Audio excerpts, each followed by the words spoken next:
नमस्कार, मैं हूं शरद द्विवेदी और आज का हमारा मुद्दा है मुलाकात से निकली बात, निगम मंडल पर सब साथ।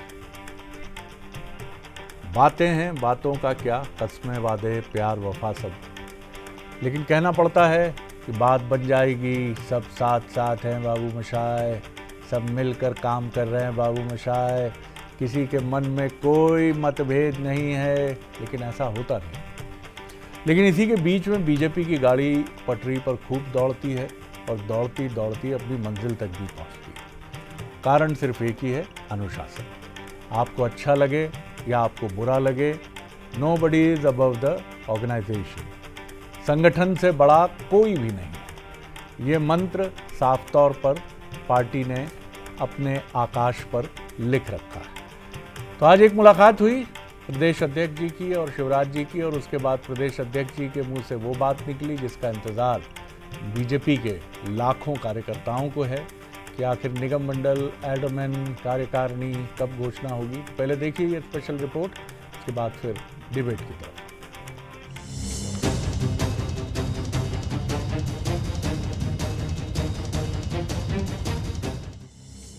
3 दिन पहले मुख्यमंत्री निवास पर छोटी टोली की बैठक हुई थी।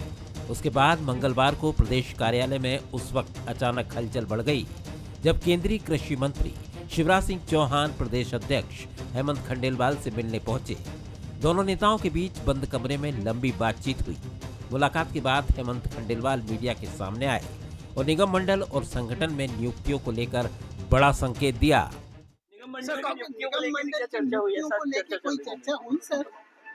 पार्टी की जितनी भी गतिविधियां उसमें हमारा सेवा पखवाड़ा भी आता है, आत्मनिर्भर भारत भी आता है, जीएसटी भी आता है, प्रदेश पदाधिकारी जिला और निगम भी आता है। स्वाभाविक है, सभी पार्टी के विषय हैं, सभी विषय पे थोड़ी थोड़ी। बीजेपी का मानना है कि संगठन में समन्वय ही सबसे बड़ी ताकत है। फिलहाल मुलाकात से निकली बात यही है कि निगम और मंडल में नियुक्तियों का रास्ता जल्द साफ हो सकता है। बीजेपी नेताओं की इन मुलाकातों को कांग्रेस अपने नजरिए से देख रही है। इनको अपने लोगों की चिंता है, निगम मंडल में उनको एडजस्ट करना है। हेमंत खंडेलवाल जी ने आज कहा है कि निगम मंडल भी बनेंगे, जल्दी बनेंगे। अरे कुछ दिन पहले, 2 दिन पहले ही छोटी टोली की बैठक हुई थी, उसमें शिवराज जी नदारद थे, शायद बात नहीं बनी, अब उन्हें बुलाया गया। भारतीय जनता पार्टी में ठीक नहीं चल रहा है कि कोई निर्णय हो जाए, या अध्यक्ष हैं तो अध्यक्ष अपने हिसाब से निर्णय ले लें। छोटी टोली कुछ और कहती है, बड़ी टोली कुछ और कहती है। शिवराज खंडेलवाल मुलाकात ने सियासी गलियारों में चर्चा तेज कर दी है। सवाल यही है कि क्या संगठन और सत्ता की नियुक्तियों पर सब साथ नजर आएंगे या फिर ये मुलाकात आने वाले समय में और भी नई हलचल पैदा करेगी। कुल मिलाकर बीजेपी में मुलाकात से निकली बात अब नियुक्तियों पर टिक गई है। आगे क्या होगा, इसी पर सबकी नजरें हैं। राजनीति में जो दिखता है वो होता नहीं है, और जो होता है वो दिखता नहीं है, क्योंकि राजनीति का जो मूल तत्व है वो तत्व यही है कि जो कुछ अनुमान लगाया जा रहा है वैसा कुछ घटे ना। बहरहाल हमारे सवाल जो हैं वो देखिए, क्या शिवराज खंडेलवाल जी की मुलाकात से नियुक्तियों का मामला अब लगभग आगे बढ़ चुका है? बंद कमरे में हुई बात प्रदेश की राजनीति में क्या नए इक्वेशंस की तरफ इंडिकेट कर रही है? क्या हम साथ साथ हैं का संदेश इंतज़ार कर रहे नेताओं में रिपल्स यानी लहरें पैदा करेगा, हलचल पैदा करेगा? कई सवाल हैं, और अब इन सवालों के साथ डिबेट की तरफ चलते हैं। हमारे साथ स्टूडियो में हैं अवनीश बुंदेला जी, युवा नेता, प्रवक्ता। बहुत स्वागत करता हूं अवनीश जी। हमारे executive editor political affairs Manoj Saini हैं, मनोज का बहुत स्वागत है। और मोहन सिंह राठौर जी हैं, जो वरिष्ठ बीजेपी नेता और विधायक हैं। और जय नागड़ा जी हैं, वरिष्ठ पत्रकार हैं, राजनीतिक विश्लेषक हैं। मोहन जी से एक छोटी सी मीठी सी शिकायत है कि जब से उन्होंने विधायक का दायित्व तो संभाला है, ज़ुबान पे ताला है। थोड़ा सा ऐसा नहीं है, व्यक्ति का मूल स्वभाव जो है, पार्टी के अनुशासन में रहते हुए भी इशारों में बहुत कुछ कहा जा सकता है। तो मूल तत्व को विस्मृत मत करिए। और आप तो एक नामचीन दार्शनिक के अनुयायी हैं, तो आप तो समझते ही हैं कि सत्य की खनक और महक कितनी महत्वपूर्ण है। मनोज, सबसे पहले क्या आपने देखा इस मुलाकात को, इस खबर पर जिस पर हम बात कर रहे हैं, इसको आप ही हम तक पहुंचाने वाले रहे हैं? क्या देखा आपने हेमंत खंडेलवाल जी, शिवराज जी की मुलाकात, और उसके बाद क्या बॉडी लैंग्वेज थी? जैसा विपक्ष आरोप लगा रहा है कि बुलाया नहीं गया या नहीं आए तो वो है तो उसके लिए बुलाया गया, कंपनसेट किया, तरह तरह की बातें, राजनीति। कैसे देखते हैं आप इस मुलाकात को? जी देखिए, भारतीय जनता पार्टी में अलग अलग चीज़ें होती है शरद जी। एक कोर कमेटी होती है, उस कोर कमेटी में शिवराज जी भी शामिल है, ज्योतिरादित्य सिंधिया भी शामिल है और सारे लोग होते हैं। जब कोर कमेटी की बैठक होती है तो उस तरह के लोग शामिल होते हैं। जब छोटी टोली की जो बैठक हुई तो उसमें जिन लोगों को आवश्यकता होती है उनको बुलाया जाता है कि क्या, चूंकि सरकार और सत्ता और संगठन के बीच की बात थी तो वो दिखाई दिया। अब जब मैं आपसे बात कर रहा हूँ तो अब एक और लाइन इसमें जोड़ सकते हैं। अभी मैं खबर दे भी रहा था, संघ कार्यालय पहुंचे हैं कैलाश विजयवर्गीय। ये इसलिए महत्वपूर्ण हो जाता, हालांकि संघ से कोई लेना देना नहीं होता है, संगठन का और बाकी चीजों का, नियुक्तियों का। लेकिन थोड़ी देर पहले हेमंत खंडेलवाल और शिवराज जी की मुलाकात होती, फिर कैलाश विजयवर्गीय जी संघ के कार्यालय और करीब 1 घंटे से वहाँ मौजूद है, क्योंकि मैं खुद भी वहाँ था। उससे पहले ये भी खबरें हैं कि आज हेमंत जी और कैलाश जी की, चूंकि आज महापौरों का एक बड़ा सम्मेलन था, पार्टी के भीतर का सम्मेलन था, तो उस दौरान भी लंबी चर्चा हुई है कैलाश जी और हेमंत जी की। तो ये मेल मुलाकात जो दिखाई दे रही है उसमें एक तो ये कि कोऑर्डिनेशन, जिस पर बहुत काम करने की शायद आवश्यकता। और आपको याद होगा कि 2022 के बाद से 2022 में जब शिवराज जी की सरकार थी तो निगम मंडलों में नियुक्ति हुई। तो जो कार्यकर्ता वर्षों वर्ष से काम कर रहा है वो चाहता तो है कि मैं आखिर कब तक काम करूं, मुझे कोई जगह तो मिलना ही चाहिए। तो मुझे लगता है इसको लेकर एक रिपोर्ट भी है बीजेपी के पास कि अब कार्यकर्ताओं को खुश करना पड़ेगा।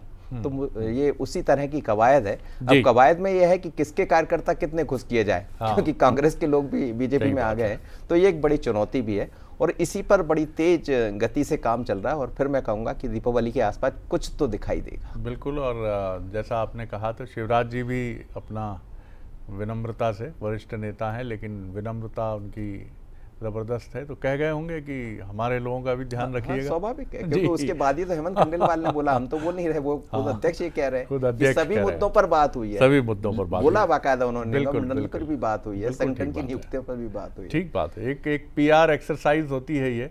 जब भी नियुक्तियां होने वाली रहती हैं तो हर बड़े नेता संगठन के जो महत्वपूर्ण हस्ताक्षर हैं उनके पास जाते हैं और अपना आवेदन प्रेम से रखते हैं, चाय पीते हैं और नमस्कार करके चले जाते हैं। जय जी, आप कैसे देखते हैं? एक छोटा रिएक्शन आपका, फिर मैं अवनीश बुंदेला जी की तरफ आऊंगा।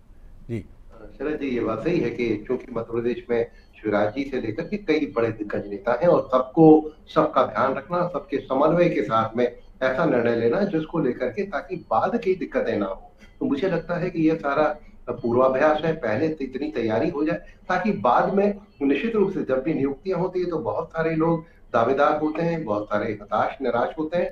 वो सारी चीजों को पहले ही सेट किया जाए। मुझे लगता है कि शायद हेमंत जी की यही तैयारी है कि न्यूनतम विवाद हो, न्यूनतम उन सभी चीजों से जूझा जाए। तो शायद इसीलिए एक समन्वय का प्रयास उनके द्वारा किया जा रहा है। बिल्कुल। और इसमें ये भी एक चिंता और चिंतन शामिल रहता है बीजेपी का कि हम कांग्रेस की घेराबंदी इसीलिए बहुत करते हैं कि उसके यहाँ से, संगठन से बर्तन खनकने की आवाज़ें बहुत आती हैं। तो ऐसा ना हो कि उनको मौका मिल जाए कि भैया आपके यहाँ भी तो हमसे बराबर ही खटक रहे हैं, क्या मामला है? जी अवनीश जी। सर, मैं ऐसा मानता हूँ कि शिवराज जी और हेमंत खंडेलवाल जी की मुलाकात वैसे तो कहें कि कोई बहुत बड़ी बात नहीं है, क्योंकि शिवराज जी में दिग्विजय सिंह के अलावा इस प्रदेश के एक ऐसे राजनेता हैं कि शायद जैसा दिग्विजय सिंह जी का नेटवर्क है कि हर ब्लॉक वाइज कार्यकर्ताओं को नाम से जानते हैं, शिवराज जी को भी वो सौभाग्य प्राप्त है। मैं तो सीधी बात कहता हूँ, प्रशंसा करने में कोई बुराई नहीं है। इसके अलावा जहाँ तक हेमंत खंडेलवाल जी की बात है, प्रदेश अध्यक्ष हैं और शिवराज जी इस तरह से मिलें तो निश्चित तौर पर कुछ होगा। और जहाँ तक नियुक्तियों की बात है तो ये भारतीय जनता पार्टी का विशेष तरह से अंदरूनी मैटर है सर, देखिए। और लेकिन हाँ, निगम मंडलों की नियुक्ति हो जाए तो अच्छा है, क्योंकि हम भी देखते हैं कई सारे भाजपा के कार्यकर्ता हैं जो कई सालों से आस लगाए बैठे। क्योंकि जब आप देखें, जब हमारी सरकार गिरने के बाद भी शिवराज जी ने नियुक्तियां की थी तो बहुत आखिरी चरण में हुई थी, कुछ दिन बाद आचार संहिता लग गई थी, तो शायद उतना अवसर नहीं मिल पाया था कई सारे लोगों को। अगर हो जाती तो अच्छी बात है, देखिए चाहे बीजेपी में हो या कांग्रेस में हो, इससे होने से कम से कम एक वातावरण अच्छा होता है राजनीति का, कि हाँ कहीं ना कहीं अगर वैक्यूम है तो स्कोप भी है लोगों को काम करने का। ठीक है, आज वो सत्ता में है, हम उनको शुभकामनाएं देते हैं, लेकिन हाँ उनके यहाँ भी जो कार्यकर्ता हैं जो कम से कम उम्र की ऐसी दहलीज पर है कि और जो चुनाव लड़ने लायक नहीं है या जिसको चुनाव लड़ने के अवसर नहीं मिलते हैं, अगर ये बैकडोर एंट्री हम कहें या ये अवसर कहें अगर मिल जाए तो इसमें कोई बुराई। लेकिन हाँ, ऐसा लगता है सर कि कुछ ना कुछ समस्या नहीं तो अब तक हो जानी चाहिए थी।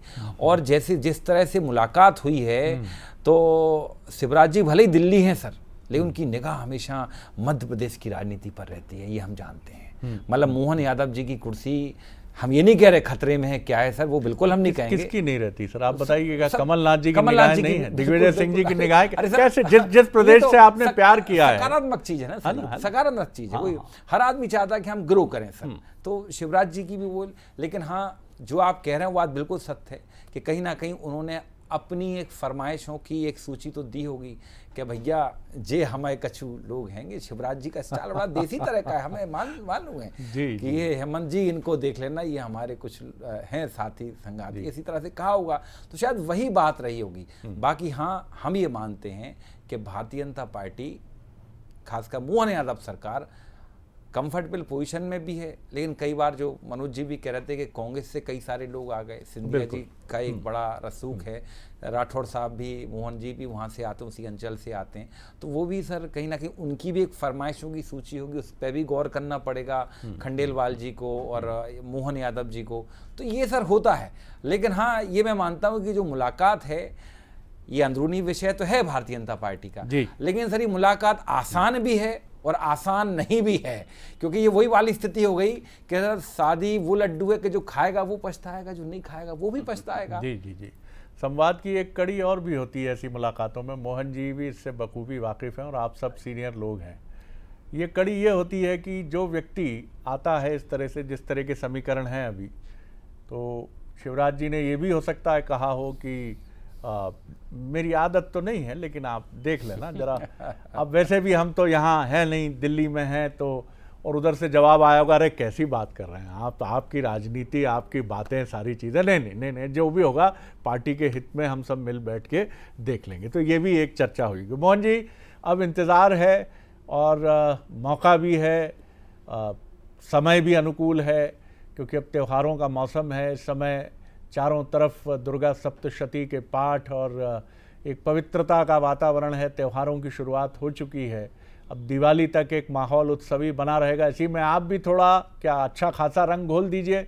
बीजेपी के जितने भी कार्यकर्ता हैं, लाखों लाख करोड़ों, बल्कि उनके मन में भी प्रसन्नता की हिलोरें जो हैं वो चलने लगे। जी देखो शरद जी, निश्चित ही इस वक्त ये सबसे प्रमुख समय है, मैं समझता हूं त्योहारों का भी समय है। इस वक्त जीएसटी रिफॉर्म जैसा एक बड़ा तोहफा इस पूरे हिंदुस्तान के गरीब से लेके और मध्यम वर्ग तक सभी व्यक्तियों को मिला है। इस वक्त माननीय नरेंद्र मोदी जी के, हमारे प्रधानमंत्री जी के जन्मदिन पे जो सेवा पखवाड़ा प्रारंभ हुआ है, जो 2 अक्टूबर तक चलेगा, हमारे सारे सेवा के कार्यक्रम अलग अलग जगहों पर लग रहे हैं, रक्तदान शिविर से लेके सारे कार्यक्रम हैं। इसी प्रकार हम स्वदेशी और हर घर स्वदेशी का जो एक नारा है, उसको लेकर प्रत्येक घर घर में दस्तक देने का काम वो भी हमारा चल रहा है। लेकिन इसके साथ साथ जो चाहे संगठन की नियुक्तियां हो, चाहे भले ही निगम मंडल की नियुक्तियां हो, इन सब में सारे वरिष्ठ नेताओं का लगातार एक दूसरे से संपर्क करना, मिलते जुलते रहना और एक विमर्श करना, ये भारतीय जनता पार्टी का एक बहुत लंबा अनुभव के साथ चलने वाला है। और जहां तक शिवराज सिंह जी की बात है, तो शिवराज सिंह जी इस मध्य प्रदेश में संगठन की दृष्टि से, सत्ता की दृष्टि से, मेरे ख्याल से एक छोटे से छोटे जनपद के कार्यकर्ता या ब्लॉक के कार्यकर्ता या मंडल के कार्यकर्ता, वहां तक उनकी पहुंच है।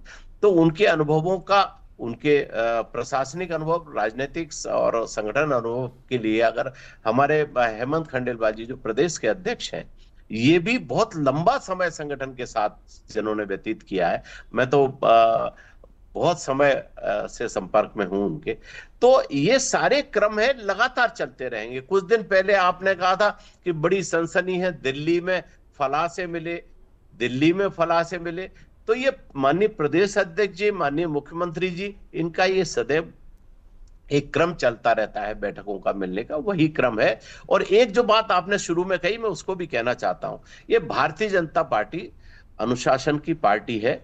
इसमें मुख्यमंत्री जी का निर्णय हो, चाहे किसी मंडल के पदाधिकारी का निर्णय हो, कभी भी जब भी निर्णय हुआ, इवन अगर हमारे पोलिंग बूथ के अध्यक्ष का भी निर्णय हुआ है तो उसको भी हाथी पर बिठा के धूमधाम से भाजपा के कार्यकर्ताओं ने ले जाके और उसके दायित्व तक लेके गए हैं। और ये जो आपका जो संशय है, ये आप बुंदेला जी ने जो अभी बात कही, उन्होंने बहुत सारी बातें कही। मैं आपको कह रहा हूं, अभी जिला अध्यक्षों की लिस्ट जारी हुई थी कांग्रेस की। इस जिला अध्यक्ष की लिस्ट में प्रदेश अध्यक्ष पे इंदौर में नारेबाजी से लेके, मुर्दाबाद से लेके और धरने आंदोलन से लेके भ्रष्टाचार तक के आरोप लगे। ये भारतीय जनता पार्टी के न संस्कार है न संस्कृति है। आप निश्चिंत रहिए, भारतीय जनता पार्टी में सारी नियुक्तियां हो जाएंगी और प्रसन्नता का माहौल आपको दिखेगा और अगली तैयारियों में सब लोग जुटे। मोहन जी, नारे तो आपके यहाँ भी लगते हैं और विरोध प्रदर्शन आपके यहाँ भी होता है, लेकिन हाँ, ये बात आपकी बिल्कुल हम मानेंगे कि आप मैनेज कर लेते हैं और बहुत अच्छे से मैनेज करते हैं। और उसका कारण है कि कोई भी पार्टी से बड़ा नहीं है। ये बीजेपी ने इसको न सिर्फ आत्मसात किया है, बल्कि अनेक अवसरों पर, चाहे जनसंघ के समय बलराज मधोक जी हों या उसके बाद लंबी फहरिस्त है, मैं नाम नहीं लेना चाहूँगा, एक के बाद एक आप देखेंगे तो मैसेज साफ रहता है कि नहीं, निर्णय है तो ये लिया गया निर्णय है, पार्टी के हित में है, कोई चुनौती और कोई समस्या नहीं। लेकिन मैं सोच रहा था कि आप अगली कड़ी में ये भी कहेंगे कि जीएसटी में छूट, सेवा सप्ताह के बाद अब 30% युवा कार्यकर्ताओं को बेनिफिट देते हुए अब नियुक्तियों का दौर शरद जी शुरू होने वाला है और आप देखिए माहौल प्रसन्नता से भर उठेगा। मनोज, कैसे देखते हैं आप? क्या अभी तक कोई इंडिकेशन साफ तौर पर सामने नहीं आया? हेमंत जी बड़ी गंभीरता से, बड़े गंभीर व्यक्तित्व हैं और नपा तुला उत्तर देते हैं। उस दिन भी जब आपने पूछा था, उन्होंने कहा सही समय पर सही निर्णय हो जाएगा। अब इसके बहुत मायने हैं, बड़े मायने हैं भाई। सही समय पर उन्होंने ये नहीं कहा 15 दिन, 1 महीना, क्योंकि दबाव लेना होता है। एक बार जीतू पटवारी जी ने कहा था 15 अगस्त को झंडा फहराएंगे, या बीजेपी में भी कई बार ऐसी बात हो जाती है तो वो खिंचने लगता है मामला। फिर कैसे देखते हैं आप? फिर भी क्या माने नवरात्रि से कुछ शुरुआत दिखती है आपको? बिल्कुल, देखिए नवरात्रि तो नहीं, लेकिन नवरात्रि के तत्काल बाद दीपावली के पहले ये चीज़ें दिखाई दे सकती है। एक और बड़ी तेजी से चर्चा चल रही है शरद जी की मंत्रिमंडल का विस्तार और कुछ चीज़ें अदला बदली होगी। तो जो मेरे पास खबरें हैं, मुझे नहीं लगता बिहार के चुनाव के बाद ये सब चीज़ें दिखाई देंगी। कवायद उसकी कोई ज़रूरत भी ऐसी महसूस नहीं हो रही। लेकिन पार्टी के भीतर ये चर्चाएं सिर्फ इसलिए चल रही है कि पार्टी बहुत बड़ी हो गई है और संगठन से जो नए लोग जुड़े हैं या जो पुराने लोग हैं, एक और महत्वपूर्ण निर्णय बीजेपी लेने जा रही है इसी कड़ी का, कि पुराने जो लोग हैं उनको एडजस्ट करना है। उनको एडजस्ट करना दूसरी जगह, नियुक्तियां नहीं देना है। अच्छा, परिवार के लोगों को नियुक्तियां नहीं देना। तो आप सोचिए कितनी बड़ी चुनौती होगी बीजेपी के सामने। ऐसे में जो भी कितने सारे नेता हैं जिनके अपने बच्चे बड़े हो गए हैं, वो राजनीति के शिखर पर पहुंचना चाहते हैं, पर यदि नियुक्ति नहीं होगी तो फिर उनको कहाँ एडजस्ट किया जाएगा। तो ये सब बीजेपी के भीतर दिखाई दे रहा है और इसीलिए शिवराज जी की हेमंत जी से मुलाकात हो या छोटी टोली की मुलाकात हो, पर फिर भी मैं कहूँगा कि थोड़ा सा कोऑर्डिनेशन और समन्वय की जरूरत है। और हेमंत खंडेलवाल इसको बखूबी समझ रहे हैं, क्योंकि वो उस परिवार से निकले हुए व्यक्ति है जो जानते हैं कि कोऑर्डिनेशन और समन्वय से क्या किया जा सकता है। बिल्कुल ठीक बात है। और एक खबर ये भी है मनोज की अंदर से कि हेमंत खंडेलवाल जी और मध्य प्रदेश के मुख्यमंत्री डॉक्टर मोहन यादव और उनके साथ तमाम वरिष्ठ नेताओं की सहमति से मध्य प्रदेश संगठन में कुछ ऐसे बड़े निर्णय और ऐसे बड़े फैसले किए जाने की चर्चा और संकेत भी हैं, जिससे ये पूरे देश में एक अलग संगठन के तौर पर खड़ा दिखे, जैसी इसकी छवि रही है। सबसे मजबूत गढ़ है बीजेपी का ये। और चूंकि राहुल गांधी जी ने गुजरात के बाद मध्य प्रदेश को अपने मॉडल प्रोजेक्ट के लिए चुना है, तो इसको लेकर भी बीजेपी की प्रतिष्ठा है कि नहीं, हम इस अपने किले पर किसी दूसरी पार्टी, 2 ही दलों की लड़ाई है मध्य प्रदेश में लोकतांत्रिक, कांग्रेस का परचम फहराने नहीं देंगे। ये तो वक्त बताएगा। की भी जो नियुक्ति हुई है कांग्रेस के भीतर, जी जहाँ तक मुझे ख्याल है कि बीजेपी के भीतर इस पर भी चर्चा हुई है। बिल्कुल। और ये निर्णय देखिए चीजों को लेती है, चाहे हमने देखा कुछ रीजन में कि इस्तीफे लिए गए कि आपके परिवार में ये है तो आप दे दीजिए, ये आसान नहीं होता। जी जय जी, एक ये भी कोशिश है कि आप अपने को बताएं कि हम सबसे अलग हैं, सबसे अलग दिखने वाले एक संगठन हैं। और ये मैसेज पूरे देश को बीजेपी के प्रदेश अध्यक्ष हेमंत खंडेलवाल जी खास तौर पर चाहते हैं कि ये मैसेज मध्य प्रदेश संगठन की ताकत, शक्ति का पूरे देश में जाए। जी शरद जी, ये प्रयोग, ये कड़ा निर्णय मध्य प्रदेश में इसलिए पार्टी ले सकती है क्योंकि पार्टी भरपूर बहुमत के साथ है, पार्टी बहुत यहाँ पे मजबूत ही है। जब आप मजबूत है तो इस तरह के निर्णय ले सकते हैं आप, कड़े निर्णय। लेकिन इसके लिए वो ही है कि इस तरह की नाराजगी चूंकि आप बड़े नेताओं की ना आए, उसको पहले साध ले, पहले सारा अपने घर में सारी तैयारी कर ले और उसके बाद, और ये बात होनी चाहिए। देखिए, मैं ये बात सही है कि हमने पहले भी चर्चा की, जब से खंडेलवाल जी एक पार्टी अध्यक्ष बने हैं, वो पार्टी को वापस उस पुरानी अपनी आइडेंटिटी पर ला रहे हैं। उन्होंने पोस्टर और वो सारी चीजों को लेकर के परहेज, जो पार्टी का अपना एक तरीका था, उस पर ले जा रहे हैं। लेकिन नई जनरेशन कितना उसको अपना पाएगी, कितना उसको, क्योंकि उसकी अपेक्षाएं तो अलग तरह की हैं और वो सत्ता का उसी तरह का उपभोग चाहती है। तो बड़ा मुश्किल भी है, ये आसान नहीं है। लेकिन ये बात सही है कि मध्य प्रदेश में आप कर सकते हैं, क्योंकि यहाँ पे आप पावर में है, आपको काफी, आपके पास मजबूती है। लेकिन उसके जो रिपरकेशन होंगे वो भी सहने के लिए आपको तैयार रहना पड़ेगा, निपटना पड़ेगा उससे। जी अवनीश जी। सर देखिए, जैसा सब लोग कह रहे हैं, खासकर राठौड़ साहब ने कहा और मनोज जी ने भी कहा कि सर देखिए, जिलाध्यक्षों की नियुक्ति पर हम मान रहे हैं कि थोड़ी सी हमारे यहाँ खटपट हुई, बातचीत हुई, ठीक है। और सर ये लेकिन कांग्रेस का नेचर है, ये हमारी पार्टी का, सर मैं कहूँगा ये हमारी पार्टी की यूएसपी है, ठीक है। आप जीतू पटवारी जी भी कई बार कमलनाथ जी के निर्णयों से असहमत होते थे, आज प्रदेश अध्यक्ष हैं। उमंग सिंगार जी को देख लें, उनने भी कई बयान दिए, आज नेता प्रतिपक्ष हैं। हो सकता है सर अनुशासन का टेक्सचर भाजपा में दिखता है ऊपरी तौर पर, लेकिन सर जहाँ तक विचारधारा की बात आती है, अपने निर्णय पर अडिग रहने की बात आती है, सर मैं कहूँगा कांग्रेस है। हमारी ताकत वही है कि अगर एक व्यक्ति कह रहा है कि ऐसा हुआ है, नियुक्तियों में गड़बड़ी हुई है, फिर भी वो पार्टी में है, ये ताकत है हमारी सर। आप कुछ भी कहें, क्योंकि हमारा कार्यकर्ता स्वीकार नहीं करता सत्ता के लिए कि 4 विधायकों को लाकर हम टिकट देते हैं। नहीं तो वीरेंद्र रघुवंशी को टिकट दे दिया होता शिवपुरी से, नहीं दिया हमने सर। एक सिटिंग एमएलए हमने टिकट नहीं दिया, हमें गर्व है इस बात पर, हमने विचारधारा के साथ रहे। और सर ये कौन सा अनुशासन, कौन सी विचारधारा है कि 28 सीटों पर उपचुनाव होते हैं, जिसमें 24 वो लोग रहते हैं शरद जी जो कि 3 महीने पहले कांग्रेस से गए थे और अब भाजपा के हो गए। तो काहे का अनुशासन, काहे का सिस्टम नहीं है सर। हम मानते हैं कि अभी सत्ता के शिखर पर भाजपा बैठी है, और ये भी हम मानते हैं कि अभी हमसे कई गुना बेटर और अच्छी कंफर्टेबल पोजीशन में भाजपा, हमें कहने में कोई गुरेज नहीं है। लोग नकारते हैं, लेकिन मैं अपनी बात करता हूं, मैं नहीं नकारता हूं इस बात को। मैं मानता हूं कि हाँ भाजपा आज मजबूत है हमसे, लेकिन सर हमारे साथ विचारधारा है, हम तो संघर्ष अंग्रेजों से किया, हमको कोई डर नहीं है सर। और हम तो इसलिए कह रहे हैं, हम तो शायद मोहन जी मेरी बात को नहीं समझ पाए, मैं तो इसलिए कह रहा था कि उनकी विचारों की दिवालियां मनवा दो। आप क्या सीधा युवा नेता बनता है 40 साल तक, 40 साल के बाद आप वरिष्ठ नेता कर देते हो। युवा नेता की भाजपा में हम मान रहे हैं, हमने कुछ नहीं दे पाए, हमारे को देने के लिए है नहीं, क्योंकि हम सत्ता में नहीं है। लेकिन आप सत्ता में हो, कम से कम उन युवा नेताओं के साथ, उन लोगों के साथ न्याय करो जो बेचारे 60 साल के हो गए, जिनको आप कुछ दे नहीं पाए। कई सारे, मैं नाम लेना ठीक नहीं शरद जी, कई सारे ऐसे नेता हैं जो इस आस में रह के यहाँ से टिकट मिलेगा, वहां से मिलेगा, ठीक है आपको सफलता मिलती रही, बिल्कुल हम मान रहे भाई, लेकिन आप उन लोगों को नहीं देख पाए कि जो बेचारे के योग्य थे वो छूट गए। हमें उनके साथ सहानुभूति है। और जहां तक बात है सर, देखिए ये इनका अंदरूनी बात है, लेकिन हम तो स्पष्ट कहते हैं कि कांग्रेस और भाजपा में ये मूल अंतर है।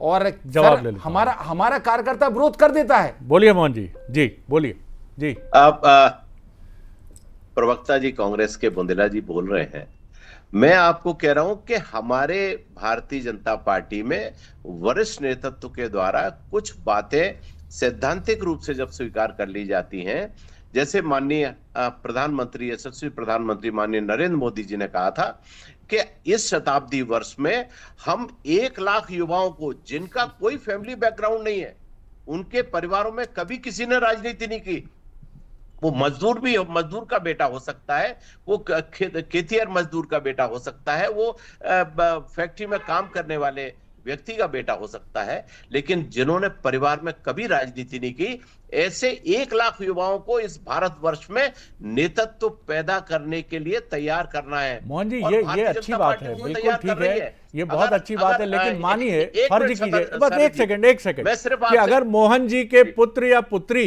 कल आना चाहते हैं और वो योग्य हैं, सुयोग्य हैं, लेकिन अब उनको इसलिए रोक दिया जाए कि मोहन जी विधायक हैं, आप घर पर बैठिए, इस पर तो आपको आगे जाके निर्णय लेना पड़ेगा सर।